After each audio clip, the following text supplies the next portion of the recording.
Good morning, কেমন আছো সবাই? আমার চ্যানেলের নতুন আর একটা ভিডিওয় তোমাদের সবার স্বাগত। আজকে আমাদের প্রথম বিবাহ বার্ষিকী, কিন্তু আমার বর বাড়িতে নাই, তাই সকাল সকাল ঘুম থেকে উঠে ঠাকুরকে পুজো দিচ্ছি ভালো করে। আম দিয়ে আজকে ঠাকুরকে পুজো দিলাম, তারপর একটু কলা আর মুড়ি মেখে সকালের খাবারটা খেয়ে নিলাম। এরপর দোকানে বসছি, যেহেতু বর বাড়িতে নাই, দোকানে আমাকে আর ভাইকেই বসতে হবে।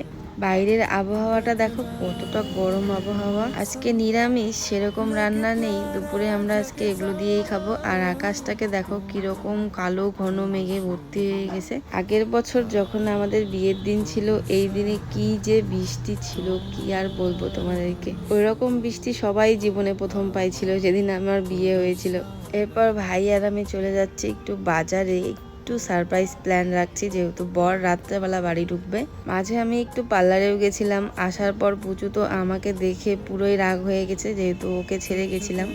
এই গিফটটা হচ্ছে মোটামুটি 7 বছর আগে দেওয়া গিফট। এটা আমি বরকে উপহার দিছিলাম, আমার নিজে হাতে বানানো একটা বড় বার্থডে কার্ড।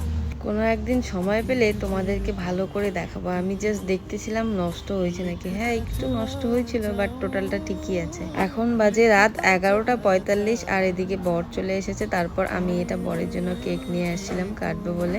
বর এদিকে ফ্রেশ হতে গেছে, দেখি এদিকে আর 3 মিনিট আছে, তারপরে 12টা বেজে যাবে। তাড়াতাড়ি করে ডাকছিলাম ওকে।